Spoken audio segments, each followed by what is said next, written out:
إن الحمد لله نحمده ونستعينه ونستغفره ونعوذ بالله من شرور أنفسنا ومن سيئات أعمالنا. من يهده الله فلا مضل له ومن يضلل فلا هادي له. أشهد أن لا إله إلا الله وحده لا شريك له ونشهد أن محمدا عبده ورسوله أما بعد. يا أيها الذين آمنوا اتقوا الله حق تقاته ولا تموتن إلا وأنتم مسلمون. يا أيها الذين آمنوا اتقوا الله وقولوا قولا سديدا يصلح لكم أعمالكم ويغفر لكم ذنوبكم ومن يطع الله ورسوله فقد فاز فوزا عظيما. يا أيها الناس اتقوا ربكم الذي خلقكم من نفس واحدة وخلق منها زوجها وبث منهما رجالا كثيرا ونساء واتقوا الله الذي تساءلون به والأرحام إن الله كان عليكم رقيبا. اللهم صل على محمد وعلى آل محمد كما صليت على إبراهيم وعلى آل إبراهيم إنك حميد مجيد. اللهم بارك على محمد وعلى آل محمد كما باركت على إبراهيم وعلى آل إبراهيم إنك حميد مجيد. أرسله بالهدى ودين الحق ليظهره على الدين كله ولو كره المشركون. إن أريد إلا الإصلاح ما استطعت وما توفيقي إلا بالله عليه توكلت وإليه أنيب.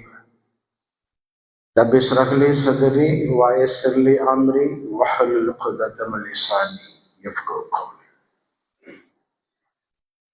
பிரம்மாண்டங்களுக்கெல்லாம் பிரம்மாண்டமாய் பிரம்மாண்டங்களின் பிரம்மாண்டமாய் மனித கற்பனைக்குள் எந்த வடிவத்திலும் எந்த வரையறைக்குள்ளும் எந்த வரம்பிற்குள்ளும் எந்த எல்லைக்குள்ளும் பொருத்த முடியாத மிக பிரம்மாண்டமான அல்லாஹ்வுடைய அரிசின் கீழ் பல ஆயிரம் பல லட்சம் பல கோடி ஆண்டுகளாக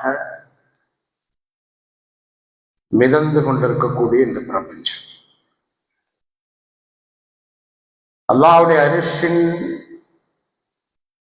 கீழுள்ள ஒப்பீட்டின் அடிப்படையில் மிகச் சிறிய புள்ளியாக இருக்கக்கூடிய இந்த பிரபஞ்சத்தில் பல ஆயிரம் பல லட்சம் பல கோடி ஆண்டுகளாக கேலக்சிகளாய் பால்வேதிகளாய் விண்மீன் மண்டலங்களாய் நட்சத்திர கூட்டங்களாய் நீந்தி கொண்டிருக்கக்கூடிய பல இந்த பிரபஞ்சம் என்ற புள்ளியின் கீழ் பல ஆயிரம் பல லட்சம் பல கோடி ஆண்டுகளாக எரிந்து கொண்டிருக்கின்ற கனன்று கொண்டிருக்கக்கூடிய சுட்டெரித்துக் கொண்டிருக்கக்கூடிய தகித்து கொண்டிருக்கக்கூடிய ஒரு தீப்பந்து சிறு புள்ளி சூரியன். இந்த சூரிய குடும்பத்தில் பல லட்சம் பல லட்சம் பல லட்சம் கோடி கோள்கள் எல்லாம் சுற்றி கொண்டிருக்கக்கூடிய அந்த வட்டத்திற்குள் மிக சிறிய ஒரு புள்ளி பூமி, நாம் வசிக்கக்கூடிய பூமி. இந்த பூமியில் மாணவர்களே அல்லாஹ் நம்மை வாழ வைத்திருக்கின்றார். நாம் ஆரம்ப வார்த்தைகளில் சொன்னதை போல பல ஆயிரம் பல லட்சம் ஆண்டுகளாக தீப்பந்தாய் நெருப்பு குழம்பாய் கனண்டு கொண்டிருக்கக்கூடிய இந்த சூரியனுடைய கதிர்களை இந்த பருவகால மாற்றம், தட்பவெப்பநிலையின் வேறுபாடுகள், சீதோஷ்ண நிலையின் மாறுபாடுகள், த சேஞ்ச் ஆஃப் என்விரான்மெண்ட், சுற்றுப்புற சூழலுடைய வித்தியாசங்களை தற்சமயம் உணர்ந்து வாழ்ந்து கொண்டிருக்கின்றோம். 10 நிமிடம் இன்றைக்கு மின்சாரம் தடைபட்டால், ஒரு 10 நிமிடம் இந்த நேரத்தில் மின்சாரம் தடைபட்டால் ஒரு ஆசுவாசமாக அமர முடியாது என்ற நிலையில் வாழ்ந்து கொண்டிருக்கின்ற கோடைக்காலம். மாணவர்களே, பூமி சுற்றி கொண்டிருக்கக்கூடிய வேகம் பல நேரங்களில் அல்லாஹ்வுடைய படைப்பாற்றலின் பிரம்மாண்டங்களை உணர வேண்டும் என்றால் அல்லாஹ் எவ்வளவு பாதுகாப்பாக நம்மை வைத்திருக்கின்றான் என்பதற்காக சில நேரங்களில் இப்படியான அறிவியலை படித்தே ஆக வேண்டும். நான் அறிவியலை படிக்கின்ற பொழுது அல்லாஹ்வை பற்றிய அறிவு நமக்கு வரும். ஒரு மணிக்கு 1674 கிலோமீட்டர் வேகத்தில் சுற்றி கொண்டிருக்கக்கூடிய பூமி. கற்பனை செய்து பார்க்க முடியுமா? எந்த அசைவும் இல்லாமல், எந்த நடுக்கமும் இல்லாமல், எந்த சலனமும் இல்லாமல், மாஷா அல்லாஹ், குளிர்சாதன பெட்டியினுடைய குளிரை உள்வாங்கியவர்களாக, கிரகித்தவர்களாக, எந்த சூத்தையும் அறியாமல் அமர்ந்திருக்கக்கூடிய பாக்கியம் நிஹமத் அல்லாஹ் நமக்கு தந்திருக்கின்றான். அல்ஹம்துலில்லாஹ். ஆனால் மணிக்கு 1674 கிலோமீட்டர் வேகம். ஏன் இது சொல்லப்படுகின்றது என்றால், அன்பானவர்களே, அறிவியலாளர்கள், ஆராய்ச்சியாளர்கள், விஞ்ஞானிகள் எல்லா விதமான ஆராய்ச்சிகளும் செய்து கொண்டே இருப்பார்கள். அந்த ஆராய்ச்சியில் அவர்களது கற்பனையில் எட்டிய ஒரு ஆராய்ச்சியினுடைய விவரம். நடக்குமா நடக்காதா என்பதல்ல, அல்லாஹ்வை மிக அறிந்தவன். நிச்சயமாக ஒரு நாள் நடக்கும். இந்த ஒட்டுமொத்த பிரபஞ்சத்தையும் தனது கைப்பிடிக்குள் கொண்டு வந்து ஒட்டுமொத்தமாக அழிக்கக்கூடிய ஒரு நாளை ஏற்படுத்துவார் அல்லாஹ் ரப்பல் ஆலமீன். ஆனால் ஆராய்ச்சியாளர்களுடைய கற்பனையில் எடுத்த ஒரு முடிவு, நாம் வாழ்ந்து கொண்டிருக்கக்கூடிய, சூரியனை சுற்றி கொண்டிருக்கக்கூடிய, மணிக்கு 1674 கிலோமீட்டர் வேகத்தில் சுழன்று கொண்டிருக்கக்கூடிய இந்த பூமி ஒரு மணி நேரம் அல்ல, ஒரு நிமிடம் அல்ல, ஒரு வினாடி தன் சுற்றுதலை நிறுத்தினார்கள். செகண்ட், கை சொடுக்கக்கூடிய நேரம். அவர்கள் சொல்லக்கூடிய அதிர்ச்சியான முடிவு என்ன தெரியுமா அன்பானவர்களே? சுழன்று கொண்டிருக்கக்கூடிய பூமி ஒரு வினாடி தனது சுழற்சியை, தன் சுற்றுதலை நிறுத்தினால் என்ன ஆகும்? என்ன ஆகும் தெரிய வேண்டும். நாம் தெரிந்தால்தான் எவ்வளவு பாதுகாப்பான, ஒரு ஆச்சரியமான, ஒரு அற்புதமான, ஒரு அதிசயமான ஒரு வாழ்க்கையை அல்லாஹ் நமக்கு தந்திருக்கின்றான் என்பதை உணர்ந்து அவன் பக்கம் மீள்வதற்குண்டான ஒரு முயற்சி நமக்கு கிடைக்கும். ஒரு வினாடி இந்த பூமி நின்றால் 1674 கிலோமீட்டர் வேகத்தில் சுற்றக்கூடிய இந்த பூமி நின்றால், அந்த நேரத்தில் பூமியின் மேற்பரப்பில் இருக்கக்கூடிய மனிதர்கள், விலங்குகள், என்ன பறவைகள், கட்டிடங்கள் அனைத்தும் அதே வேகத்தில் கிழக்கு நோக்கி வேகமாக, மிக வேகமாக தூக்கி வீசி எறியப்படும். பூமி சுழற்சியை நிறுத்தினால் அது மட்டும் நடக்காது. கடல்கள் அனைத்தும், பூமி நின்றாலும் கடலினுடைய நீர், கடலில் அடித்துக் இருக்கக்கூடிய நீர் நிற்காது. கடல் இருக்கக்கூடிய Pacific ocean, Atlantic ocean, Arctic ocean, Arabic ocean, Indian ocean என்று எத்தனை கடல்களிலே வரலாற்று பாடங்களிலே நாம் படித்திருப்போமோ அத்தனை கடலுடைய தண்ணீரும் மிக வேகமாக அது கடலை விட்டு வெளியேறும், நிலங்களுக்குள்ளே புகும். ஒட்டுமொத்த மனித சமூகம் தண்ணீருக்குள்ளே மூழ்கும். கடல் தண்ணீர் மட்டும் நின்று விடாது. நாம் உணர்கின்ற இந்த காற்று வளிமண்டலம் என்றெல்லாம் சொல்லக்கூடிய அந்த காற்றினுடைய வேகம் வேகமாக வேறு திசையில் சுழன்று அடித்து பூமியின் மேற்பரப்பில் இருக்கக்கூடிய பல ஆண்டு காலமாக வேரோடு உறுதியோடு பூமியில் பதிந்து கிடக்கக்கூடிய மரங்கள் உட்பட, கட்டிடங்கள் உட்பட அத்தனையும் பறித்து தொடுங்கி எடுத்து தூக்கி வீசப்படும். பூமி ஒரு வினாடி தனது சுழற்சியை நிறுத்தினால் என்ன பூமியுடைய தட்டுக்கள், ஸ்டேட்டோஸ்பியர், அந்த ஃபியர், இந்த ஃபியர் எல்லாம் அறிவியல் மூலமாக படிச்சிருப்போமா இல்லையா? அந்த பூமியின் தட்டுக்கள், இந்த சுனாமி நடந்த பொழுது, பூகம்பம் வந்த பொழுதெல்லாம் நம்ம அதை படிச்சிருப்போம். தட்டு ஒன்றோடு ஒன்று உரசி 6.7, 7.5, 8.4 என்ற ரிக்டர் அளவிலாக என்ன நிலநடுக்கம் ஏற்பட்டது என்பதை படிச்சிருப்போம். அந்த தட்டுக்கள் எல்லாம் ஒன்றோடு ஒன்று உராசி மிக மோசமான அளவுகோலிலே வைக்காத என்ன நிலநடுக்கங்கள், பூகம்பங்கள் ஏற்படும். கடலிலே சுனாமியினுடைய அளவுகோல் இதுவரை பார்க்காத பல மடங்கு அளவு சுனாமி ஏற்பட்டு ஒட்டுமொத்தமாக இந்த மனித சமூகம் வாழவே முடியாத நிலையில் இந்த பூமி ஆகும் என்பது ஆராய்ச்சியுடைய சிறு புள்ளி விவரம். எதற்காக இது சொல்லப்படுகின்றது என்றார் அன்பானவர்களே, இம்மை மறுமை பற்றிய ஒப்பீடு அவ்வப்பொழுது நம்முடைய செவியில் விழுந்து கொண்டே இருக்க வேண்டும், நம்முடைய உள்ளத்தை துளைத்து கொண்டே இருக்க வேண்டும். அல்லாஹ் ரப்பல் ஆலமீன் அவனது புத்தகம் திருமறை குர்ஆனிலே 66வது அத்தியாயத்துடைய 6வது வசனம், சூரத்து தஹ்ரீம். நாம் அதிகமாக நம்முடைய செவியில் வாங்கிய பரிச்சயமான பழக்கமான வசனங்கள். யா அய்யுல்லதீன ஆமனூ கூ அன்ஃபுஸக்கும் வ அஹ்லீக்கும் நாரா. படிச்சிருக்கோமா இல்லையா? என்ன செய்தி? இறை நம்பிக்கையாளர்களே, நீங்கள் உங்களையும் உங்கள் குடும்பத்தாரையும் நரக நெருப்பை விட்டும் பாதுகாத்துக் கொள்ளுங்கள், காப்பாற்றிக் கொள்ளுங்கள். இந்த நரக நெருப்பை விட்டும் உங்களையும் உங்கள் குடும்பத்தையும் பாதுகாத்துக் கொள்ளுங்கள், காப்பாற்றிக் கொள்ளுங்கள் என்ற செய்தியை தெரிவதற்கு முன்னால், நரக நெருப்பிலிருந்து நம்மை பாதுகாத்துக் கொள்வதற்குண்டான முயற்சிகளுக்கு முன்னால், இந்த துனியாவில் நாம் அனுபவிக்கக்கூடிய, நாம் சந்திக்கக்கூடிய நெருக்கடிகளை, சோதனைகளுடைய நேரத்தில் எப்படியான முன்னேற்பாடுகளை, முன்னெச்சரிக்கைகளை, பாதுகாப்பு கவசங்களை நாம் எடுத்துக்கொண்டிருக்கின்றோம் என்றால் அன்பானவர்களை, இந்த கோடை காலம் 40 டிகிரி அல்லது 44 டிகிரி மேக்சிமம், அதிகபட்சம் எவ்வளவுங்க? 40 to 44 டிகிரி. தாங்க முடியலையே.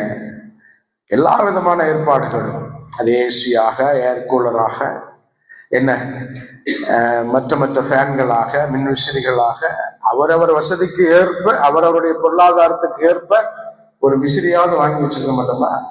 ஒரு விசிறியாவது. எத்தனை முன்னேற்பாடுகள் அந்த தாகத்தை தணிப்பதற்காக. ஃப்ரிட்ஜ் ஆகட்டும், கூலர் ஆகட்டும், மண்பானையாகட்டும், அந்த தாகத்தை தணித்துக் கொள்வதற்குண்டான, சூட்டை தணித்துக் கொள்வதற்குண்டான, உஷ்ணத்தை எதிர்கொள்வதற்குண்டான, அந்த புழுக்கத்தை சகித்துக் கொள்வதற்குண்டான எல்லா விதமான ஏற்பாடுகள். சுப்ஹானல்லாஹ், அவரவர் வசதிக்கு ஏற்ப. அதான் சொன்ன, ஒரு 10 நிமிடம் இப்பொழுது மின்சாரம் தடைவிட்டால், தடைபடத்தான் செய்கின்றது பல நேரங்களில். இரவு நேரங்களில் தடைபடுகின்ற பொழுது எவ்வளவு முணுமுணுப்புகள், புறுபுறுப்புகள், புலம்பல்கள். என்பானவர்களே, எத்தனை போன் கால்கள் இபி ஆபீஸ்க்கு, எப்ப வரும் கரண்ட்? இந்த இடத்தில் தெரிந்து கொள்ள வேண்டும், பூமிக்கும் சூரியனுக்குமான தூரம், சூரியனுக்கும் பூமிக்கான தூரம், அல்லாஹ்வுடைய அரிசி என்ற பிரம்மாண்டம் அன்பானவர்களை நாம் புரிந்து கொள்ள வேண்டும். அந்த பிரம்மாண்டத்தினுடைய கணக்கில் இந்த பிரபஞ்சம் சிறு ஒரு கால்பந்து மைதானம் வச்சுக்கிறீங்களேன். அல்லாஹ்வுடைய அரிசிக்கு கீழ் இந்த பிரபஞ்சம் ஒரு ஃபுட்பால் கோர்ட், ஒரு கால்பந்து மைதானம். இந்த பிரபஞ்சம் கால்பந்து மைதானம் என்று சொன்னால் என்ன? இந்த யூனிவர்ஸ், இந்த கேலக்சி எல்லாம் என்ன? கால்பந்து. நாம் விளையாடக்கூடிய அந்த கால்பந்து ஃபுட்பால். இந்த கேலக்சிகள் எல்லாம் ஃபுட்பால் என்று சொன்னால், சூரிய குடும்பம் ஒரு கிரிக்கெட் பால். சூரிய குடும்பம் கிரிக்கெட் பால் என்று சொன்னால், கடுகின் அளவு விட அந்த கடுக கோடியாக பொறிச்சா எவ்வளவு வருமோ அதுதான் நாம் வசிக்கக்கூடிய பூமி. அந்த துகளில், அந்த நுட்பத்தில் நம்ம கணக்கு போட்டு பாருங்க. பூமிக்கும் சூரியனுக்குமான தூரம் 149 மில்லியன் கிலோமீட்டர். 149 மில்லியன் என்றால் 1490 lakhs கிலோமீட்டர்ஸ். 149 கோடி கிலோமீட்டர் தூரம் தான் சூரியனுக்கும் பூமிக்குமான இடைப்பட்ட தூரம். இந்த சூரியனுக்கு இந்த தூரத்திலிருந்து வரக்கூடிய வெப்ப கதிரத்தெல்லாம் 40 டிகிரி ஓரளவுக்கு சகித்துக் கொள்ள முடிகின்றது. 44 ஆயிருச்சுன்னா கையில பிடிக்கவே முடியாது, வீட்டை விட்டு வெளியே வரமாட்டார். சகிக்க முடியாம தானே மின்சாரம் தடைபட்ட பொழுது மட்டும் மாடிக்கு போனோம், வீட்டுல இருந்து வெளியே வந்தோம். என்ன தாங்க முடியாம ட்ரெஸ்ஸை கழட்டி உட்கார்ந்தோம். எத்தனை பாதுகாப்புகள் அன்பானவர்களே. அந்த அடிப்படையில் 40 டிகிரியுடைய செல்சியஸையே தாங்க முடியாது என்றால் தலைக்கு மேல் கொண்டு வந்து நிறுத்தக்கூடிய, அதான் ஒப்பீடு, தலைக்கு மேல் கொண்டு நிறுத்தக்கூடிய அந்த நரக வெப்பம் என்று அல்லாஹ்வுடைய மார்க்கத்தின் பின்னணிகள் இதுவரை கேட்ட இந்த உபதேசத்தின் பின்னணி அல்லாஹ்வுடைய தூதர் முஹம்மது நபிகள் நாயகம் ஸல்லல்லாஹு அலைஹி வஸல்லம் ஒரு சபையில் தனது தோழர்களோடு அமர்ந்து கொண்டிருக்கின்றார். ஒரு பெரும் சப்தத்தை அல்லாஹ்வுடைய தூதரும் கேட்டார்கள், தோழர்களும் கேட்டார்கள். அந்த சப்தம் கேட்ட உடனேயே அல்லாஹ்வுடைய தூதர் முஹம்மது நபிகள் நாயகம் ஸல்லல்லாஹு அலைஹி வஸல்லம் தோழர்களை பார்த்தாட்டால் என்ன சப்தம் தெரியுமா? தோழர்களை பார்த்து கேட்டார்கள், சஹாபாக்களை பார்த்து கேட்டார்கள், என்ன சப்தம் தெரியுமா? எப்பொழுதும் போல அறிவு கடலாக தெரிந்தாலும் கூட அறிவின் பணிவில் நின்று கொண்டிருக்கக்கூடிய அந்த கூட்டம் சஹாபாக்கள் சொன்னார்கள், அல்லாஹ்வும் அல்லாஹ்வுடைய தூதருமே அறிந்தவர்கள். நபிகள் நாயகம் ஸல்லல்லாஹு அலைஹி வஸல்லம் சொன்னார்கள், 70 வருடங்களுக்கு முன்னால் நரகத்தின் மேல் தளத்தில் ஒரு கல் வீசி எறியப்பட்டது. இப்பொழுதுதான் அந்த கல் நரகத்தின் அடித்தளத்தை முத்தமிட்டது. அந்த சப்தத்தை தான் இப்பொழுது செயல்படுத்தும். இது ஒரு உதாரணம். நரகத்தினுடைய ஆழத்தினுடைய அளவு எவ்வளவு இருக்கும் என்பதற்குண்டான உதாரணம் என்று சொன்னால், மாணவர்களே, நரகத்தை 70,000 வானவர்கள் இழுத்து வருவார்கள் என்ற ஹதீஸ் நாம் கேட்டதுதான். 70,000 வானவர்கள், ஒவ்வொரு வானவரும் 70,000 சங்கிலிகளால் நரகத்தை இழுத்து வருவார்கள் என்ற நபிமொழியும் நாம் கேட்டதுதான். நரகத்தின் நெருப்பை பற்றி நபிகள் நாயகம் ஸல்லல்லாஹு அலைஹி வஸல்லம் அவர்கள் சொன்னது 70 மடங்கு நரகத்தினுடைய நெருப்பு இந்த மனிதன் அனுபவிப்பது. இந்த பூமியில் நாம் அந்த நெருப்பினுடைய மடங்கு பங்கு ஒரே ஒரு பங்கு தான். இந்த ஒரு பங்கு வெப்பம் என்று கேட்ட உடனே சூரியனுடைய 40 டிகிரி செல்சியஸை கண்ணு முன்னாடி கொண்டு வந்து நிறுத்திடக்கூடாது. அது சூரியனை வெப்பத்தினுடைய பல பாதுகாப்பு, பல வளிமண்டலங்களை, பல எல்லாவற்றையும் தாண்டி வரக்கூடிய கதிர். பூமியில் மனிதன் பயன்படுத்தக்கூடிய நெருப்புனா என்ன? பல வகையான நெருப்புகளை, சுடுதண்ணிக்கு ஒரு நெருப்பு, பிரியாணிக்கு ஒரு நெருப்பு, சில்லி சிக்கன் பொரிப்பதற்கு நெருப்பு, அப்பளத்துக்கு ஒரு நெருப்பு, இப்படியாக மனிதன் பயன்படுத்தக்கூடிய நெருப்புடைய அளவு பல விகிதங்கள். அதுல உச்சம் சொன்னா நாம் கட்டிடங்களாக, வீடுகளாக எல்லாம் கன்ஸ்ட்ரக்ஷனுக்காக பயன்படுத்தக்கூடிய இரும்பு கம்பிகள் 4 mm, 6 mm, 10 mm, 12 mm, 20 mm, எவ்வளவு mm. மிக பிரமாண்டமான கட்டிடங்களுக்காக நாம் பார்த்திருப்போம். இவ்வளவு ரவுண்டு பெரிய தடிமனான இரும்பு கம்பிகள் தயாரிக்கப்படுவதற்காக அந்த இரும்பு கம்பிகள் தயாரிக்கக்கூடிய கம்பெனிகளிலே பயன்படுத்தக்கூடிய நெருப்பின் அளவு எவ்வளவு தெரியுமா? 1500 டிகிரி செல்சியஸ். இந்த 40 எல்லாம் கண்ணு முன்னாடி கொண்டு நிறுத்தக்கூடாது. அது அறியாமை மாணவர்களை. மனிதன் இந்த பூமியில் பயன்படுத்தக்கூடிய நெருப்பின் மடங்கு நாம பயன்படுத்தக்கூடிய நெருப்பு தான். மனிதன் தயாரித்த, மனிதன் உருவாக்கக்கூடிய, மனிதன் பயன்படுத்தக்கூடிய நெருப்பே 1500 டிகிரி செல்சியஸ் என்றால் அல்லாஹ் உருவாக்கி வைத்திருக்கக்கூடிய, அல்லாஹ்வுடைய மார்க்கத்தை மறந்து, அல்லாஹ்வை மறந்து, அல்லாஹ்வுடைய கட்டளையை மறந்து, மன்னரையை மறந்து, மரணத்தை மறந்து, அல்லாஹ் தரக்கூடிய தண்டனையை மறந்து, விசாரணையை மறந்து, மகஷரை மறந்து, மறுமையினுடைய வெற்றி தோல்வியை மறந்து, மறுமையில் அல்லாஹ் முன் நின்றே ஆக வேண்டும் என்ற எண்ணத்தை எல்லாம் மறந்து இந்த பூமியில் வாழ்ந்து கொண்டிருக்கக்கூடிய மனிதர்களுக்காக அல்லாஹ் தயாரித்து வைத்திருக்கக்கூடிய நரகத்தின் நெருப்பு 1500 டிகிரி செல்சியஸ் என்று சொன்னால் அன்பானவர்களை 70ல பெருக்கிக்கிறீங்க. நரகத்துடைய நெருப்பு 1,05,000 டிகிரி செல்சியஸ். தோராயம் நாம வைத்திருக்கக்கூடிய கணக்கின் அடிப்படையில் 1,05,000 டிகிரி செல்சியஸ். 44 தாங்க முடியலன்னு சொன்னா, அதைவே நம் சகித்துக் கொள்ள முடியவில்லை என்று சொன்னால், ஒரு சுடுதண்ணீரை வைக்கக்கூடிய பாத்திரத்தை தவறுதலாக, மறதியாக நம்முடைய வீட்டில் உள்ளவர்களும் நாமளும் அதை வெறுங்கையால் பிடித்து விட்டால் கையில் ஏற்படக்கூடிய கொப்பளங்களை, சூட்டை கூட சகிக்க முடியாத நாம் அன்பானவர்களே, போக வேண்டுமா இல்லையா? சந்திக்க வேண்டுமா இல்லையா? அதை அனுபவிக்க வேண்டுமா இல்லையா? என்ன மாற்று, என்ன தீர்வு? அதை நோக்கித்தான் இனி மிச்சமுள்ள வாழ்க்கையில் நாம் பயணிக்க வேண்டும். அந்த அடிப்படையில் அன்பானவர்களே, அல்லாஹ் இந்த பூமியில் நமக்கான அவகாசம் தந்தது, நமக்கான வாய்ப்பு தந்தது எல்லாம் அதை முன்னிறுத்தி நீங்கள் உங்களை தயார் செய்து கொள்ள வேண்டும் என்பதற்காக மட்டும்தான். இந்த உலகத்தில் நீங்கள் நினைத்துக் கொண்டிருக்கக்கூடிய படோபடமான, அலங்காரமான, ஆடம்பரமான, செல்வ செழிப்பான வாழ்க்கை வாழ்ந்து அதன் அடிப்படையில் அதன் பின்னணியிலேயே நடந்து திரிந்த இந்த பூமியில், இந்த மண்ணின் மேல் வாழ்வதற்காக அல்ல, நிச்சயமாக அல்ல. அதற்கு போவதற்கு முன்னால் ஒரு வீட்டிற்கு போக வேண்டும், அதையும் உணர வேண்டுமா இல்லையா? அங்கே போவதற்கு முன்னால் அந்த வீடு, மன்னரை என்ற வீட்டிற்கு, நரகம் என்ற வீட்டிற்கு செல்வதற்கு முன்னால் இந்த வீட்டில் இப்பொழுது வாழ்ந்து கொண்டிருக்கின்றோமே, அதற்கு இடைப்பட்ட ஒரு வீட்டிற்கு நாம் போக வேண்டும், மன்னரை என்ற வீடு. அது எப்படிப்பட்டது? அதையும் மறந்து விட்டோமே, லாவகமாக மறந்துதானே வானவர்களே. எவ்வளவு பேணுதலாக வாழ வேண்டும் என்ற உபதேசங்கள் கிடைத்தும் கூட சுப்ஹானல்லாஹ் எவ்வளவு இலகுவாக மறந்து இந்த பூமியினுடைய சுகபோக வாழ்க்கைக்குள்ளே நாம் நுழைந்து விடுகின்றோம், நம்மை பொறித்து விடுகின்றோம். எப்படியான வீடு? காற்று புகாத, வெளிச்சம் நுழையாத, தேள்களும் பாம்புகளும் விஷம் ஜந்துக்களுமாக ஊர்ந்து திரியக்கூடிய, டைல்ஸ், மார்பிள், செங்கல், மண், சிமெண்ட், கற்கள் இதனால் கட்டப்படாத மண்ணால் ஆன ஒரு வீடு.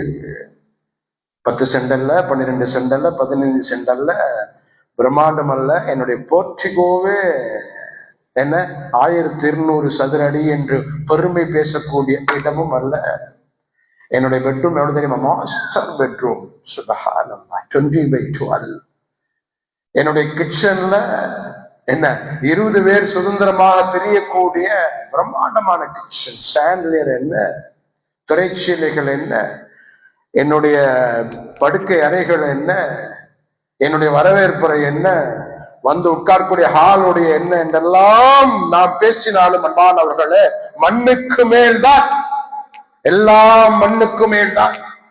சொடக்கு போட்ட நிமிடத்தில் நூற்றுக்கணக்கான, ஆயிரக்கணக்கான பணியாளர்கள் வந்து அவனுக்காக சேவகம் செய்யக்கூடிய எவ்வளவு பொருளாதாரத்தினுடைய உச்சியில் அவன் வாழ்ந்து கழித்திருந்தாலும், எவ்வளவு பெரிய உச்சியில் வாழ்ந்து கழித்திருந்தாலும் 6x2 12 சதுர அடி கொண்ட நாம் சொன்ன அந்த அடையாளத்தோடு இருக்கக்கூடிய ஒரு வீட்டுக்குள் போயே ஆக வேண்டும்.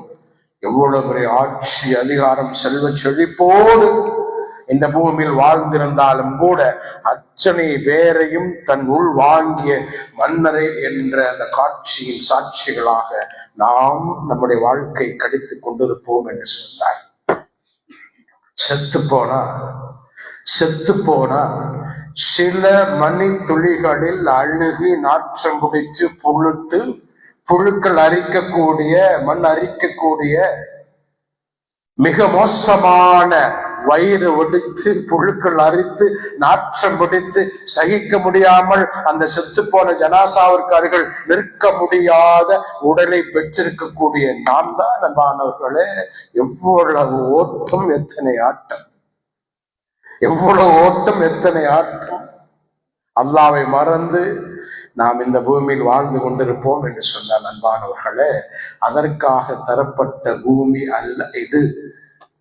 இன்ஷா அல்லாஹ் till our last breath, கடைசி மூச்சு வரை எதற்காக, எந்த நோக்கத்திற்காக, எந்த லட்சியத்திற்காக, எந்த குறிக்கோளுக்காக நான் இந்த பூமியில் படைக்கப்பட்டேனோ அந்த லட்சியத்தை நோக்கித்தான் எனது பயணம் இருக்கும் என்பதை இந்த இம்மை மறுமையை ஒப்பிட்டு அடிக்கடி செய்து பார்த்து, ஒரு உஷ்ணத்தை சந்திக்கின்ற பொழுது, ஒரு வெப்பத்தை உள்வாங்குகின்ற பொழுது, ஒரு சூட்டை அனுபவிக்கின்ற பொழுது, இப்படியான வெப்பத்தை எல்லாம் அனுபவிக்கின்ற பொழுது இந்த வெப்பத்தையே என்னால் தாங்க முடியவில்லை என்றால் எப்படி மறுமையின் வெப்பத்தை, மறுமையின் சூட்டை, நரகத்தினுடைய அந்த தண்டனையை அனுபவிக்க போகின்றேன் என்ற கம்பாரிசன், ஒரு உரசி பார்த்தல் ஒரு ஏமானிய மனிதனாக நமக்கு இருக்க வேண்டும்.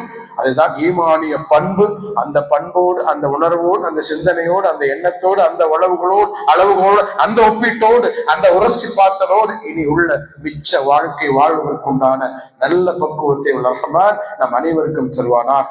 வாஹிரு தஅவானா அல்ஹம்துலில்லாஹ்.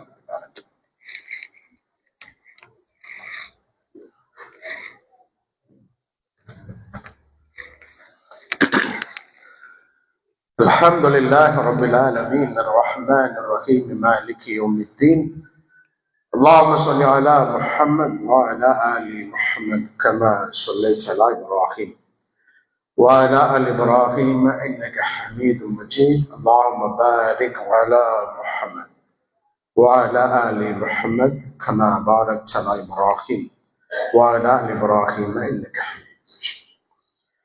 மாணவர்களே, எத்தனை உபதேசங்களை கேட்டாலும், எத்தனை அறிவுரைகளை உள்ளத்திலே வாங்கினாலும், பல நேரங்களில் இந்த உலகத்தினுடைய, இந்த துனியாவுடைய மோகம் நம்மை மறக்கடிக்க செய்யும். இரண்டு நோக்கங்களை நாம் சரியாக புரிந்து கொண்டால், இரண்டு நோக்கங்கள். ஒன்று, நான் இந்த பூமியில் படைக்கப்பட்ட நோக்கம். அதை நாம் சரியாக புரிந்து கொண்டால் என்னிடத்தில் எந்த சலனமும் ஏற்படாது. அல்லாஹ் சொல்வதை போல 51வது அத்தியாயத்தோட 56வது வசனம், وَمَا خَلَقْتُ الْجِنَّ وَالْإِنسَ إِلَّا لِيَعْبُدُونِ. ஜின்களையும் மனிதர்களையும் என்னை வணங்குவதற்காகவே தவிர நான் வேறு எதற்காகவும் படைக்கவில்லை. The first concept. இந்த பூமியில் மனிதர்கள் படைக்கப்பட்ட நோக்கம் அல்லாவை மட்டுமே வணங்கி வழிபடுவதற்காகத்தான். அந்த வணங்கி வழிபடுதல் என்பது ஒருமனே தொழுகை மட்டுமல்ல, நோன்பு மட்டுமல்ல, ஜக்காத் மட்டுமல்ல, ஹஜ் உம்ரா மட்டுமல்ல. அன்பானவர்களே, முற்றிலுமாக இறைவனை சார்ந்திருப்பது, அவனது கட்டளைக்கு கீழ்ப்படிவது. முஸ்லிம் என்ற அடையாளம் அதுதான். முஸ்லிம் என்றாலே கீழ்ப்படிவான். எப்போது கீழ்ப்படிவான்? எல்லா நிலையிலும் கீழ்ப்படிவான்.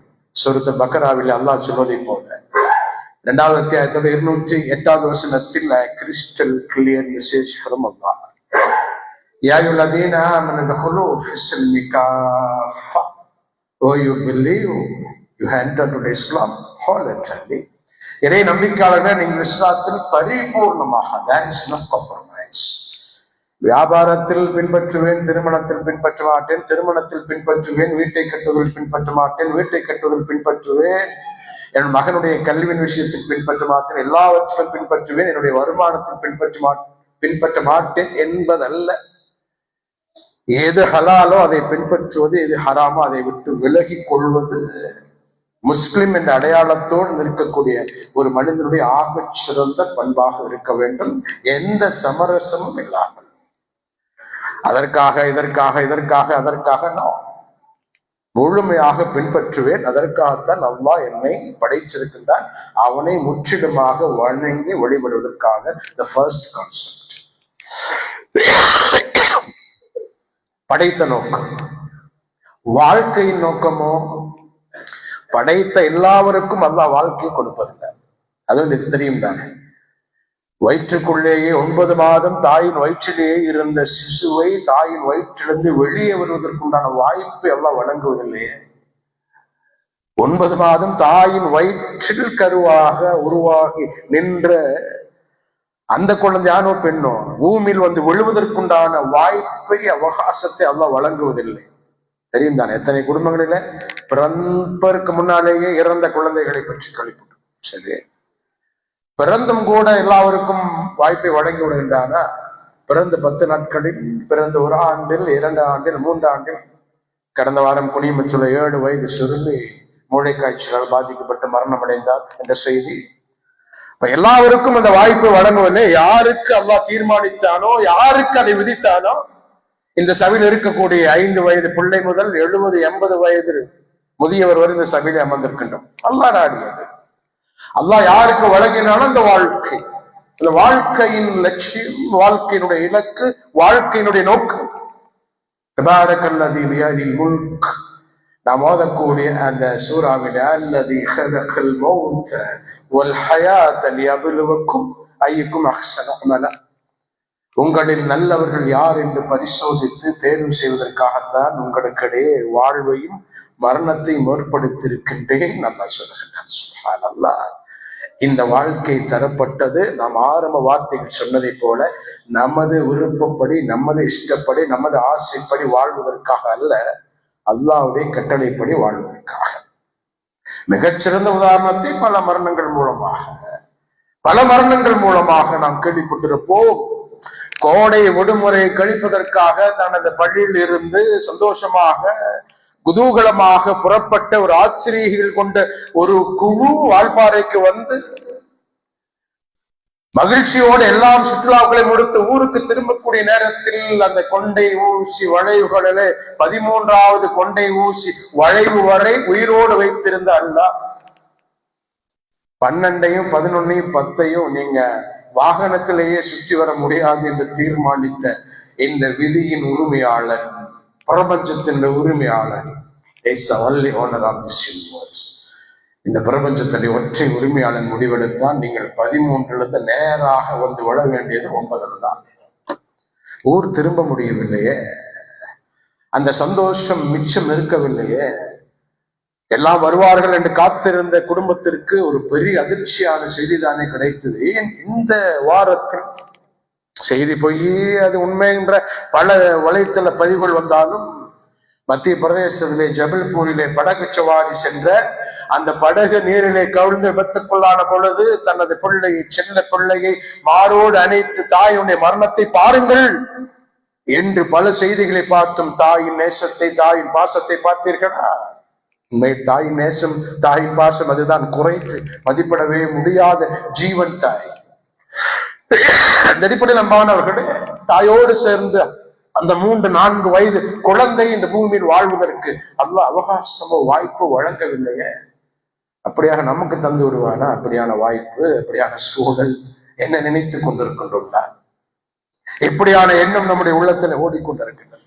இன்னும் பல ஆண்டுகள் நான் இந்த பூமியில் இதே மாதிரியாக செல்வ செழிப்போடும் நான் நினைத்துக் கொண்டிருக்கக்கூடிய அலங்கார ஆடம்பரங்களோடும் வாழ்ந்து கொண்டிருப்பேன் என்பது என்னுடைய உள்ளத்தினுடைய தேட்டமாக இருந்தால், என்னை விட வடிகட்டிய முட்டால் இந்த பூமியில் யாரும் இருக்க முடியாது என்பதை புரிந்து கொள்ள வேண்டும் என்பார்களே. அப்படியானால் குல்ல நஃப்ஸின் தாயிகத்துல் மௌத், every soul shall have a taste of death, ஒவ்வொரு ஆத்மாவும் மரணத்தை சந்தித்தே தீரும். قل إن الموت الذي تفرون منه فإنه ملاقيكم. قل إن الموت الذي تفرون منه فإنه ملاقيكم. எந்த மரணத்தை கண்டு நீங்கள் விரண்டு ஓடுகின்றீர்களோ அந்த மரணம் நிச்சயம் உங்களை கல்வி பிடிக்கும் என்று அல்லாஹ் சொல்லுகின்றானே. அந்த மரணம் நமக்கும் காத்திருக்கின்றது. எப்போ தெரியாது, எப்படி தெரியாது, எங்கே தெரியாது. ஒன்றே ஒன்று மட்டும் நிச்சயம், ஒவ்வொரு ஜுமாவுடைய ஆரம்பத்திலும் நம்ம ஓதக்கூடிய சேர்ந்தார், யா அய்யுஹல்லதீன ஆமனு தக்குல்லாஹ ஹக்க துகாத்திஹி வலா தமூத்துன்ன இல்லா வ அன்தும் முஸ்லிமூன். அல்லாஹ்வை பயந்து கொள்ளுங்கள், பயப்பட வேண்டிய முறையில் பயந்து கொள்ளுங்கள், நீங்கள் முஸ்லிம்களாக அன்றி மரணிக்காதீர்கள் என்று அல்லாஹ் சொல்கின்றானே. அந்த வசனம் ஒன்று போதும் என்னுடைய வாழ்க்கையின் குறிக்கோளாக, லட்சியமாக, சபதமாக, இலக்காக, சவாலாக, வெறியாக நான் எதை கொள்ள வேண்டும் என்பது ஒரே வெறிதான், ஒரே விருப்பம்தான், ஒரே ஆசைதான். இறை நம்பிக்கையாளன் எந்த ஆசையை நோக்கி பயணிக்க வேண்டும் என்பதை அல்லாஹ்வுடைய தூதர மார்க்கம் மிக தெளிவாக எத்தனை உபதேசங்கள் மூலமாக என்னுடைய இலக்கு சொர்க்கம், என்னுடைய இலக்கு சொர்க்கம். நாம் இதுவரை கேட்ட அந்த நரகத்தில் 70 மடங்கு நெருப்பை நான் அனுபவிக்க கூடாது, நரக தண்டனையை நான் ஒருபோதும் அனுபவிக்க கூடாது. அதனுடைய எதையும் நான் அனுபவிக்காமல் எதை தயாராக்கி வைத்திருக்கின்றானோ அந்த சொர்க்கத்திற்கு தான் போவேன் என்பதுதான் இட்ஸ் அ மோட்டோ. நம்முடைய இலக்காக, நம்முடைய குறிக்கோளாக, நம்முடைய லட்சியமாக, நம்முடைய சபதமாக, நமது வெறியாக இருக்க வேண்டும் என்பான அந்த அடிப்படையில் இன்ஷா அல்லாஹ் கொஞ்சம் கஷ்டம்தான். அல்லாஹ்வுடைய தூதர் சும்மா சொல்லவில்லையே, சும்மா சொல்லிட்டு போனாங்கல்ல, துன்யா அஸ்ஜினுல் முஃமின் வ ஜன்னத்துல் காஃபிர். நபிகள் நாயகம் ஸல்லல்லாஹு அலைஹி வஸல்லம் அவர்கள் இந்த துனியாவை ஒரு அடையாளத்தோடு, ஒரு ஓமானத்தோடு சொல்லிட்டு போயிட்டாங்க. துனியா எப்படிப்பட்டது? அஸ்ஜினுல் முஃமின், மூமின்களுக்கு சிறைச்சாலை தான். வ ஜன்னத்துல் காஃபிர், காஃபிர்களுக்கு சொர்க்கம். இந்த துனியாவை நாம எப்படி எடுத்துக்கொண்டிருக்கின்றோம் என்பதை வைத்துத்தான் நாம எந்த அடையாளத்தோடு இந்த பூமியில் வாழ வேண்டும் என்பதை அல்லாஹ் தீர்மானிப்பான் என்பதை அறிந்து புரிந்து தெரிந்து தெளிந்து உணர்ந்த இன்ஷா அல்லாஹ் மிச்சமுள்ள வாழ்க்கை அல்லாஹ்வுடைய திருப்தியை பெற்ற வாழ்க்கையாக, அல்லாஹ்வுடைய பொருத்தத்தை பெற்ற வாழ்க்கையாக எப்பொழுதும் நாம் சொல்லக்கூடிய இறுதி உபதேசம் அதுதான். மறுமையின் விசாரணையில் அல்லாஹ்வுடைய சன்னிதானத்தில் நிற்கக்கூடிய நேரத்தில் அல்லாஹ்வை சந்திக்கின்ற பொழுது அன்பார்வர்களே, ஒரு பாவியாக நாம் அல்லாஹ்வை சந்திக்கவே கூடாது. அதை விட ஒரு கைசேதம், அதை விட ஒரு பொரு நஷ்டம், அதை விட ஒரு துரதிருஷ்டம் நமக்கு எதுவுமே கிடையாது.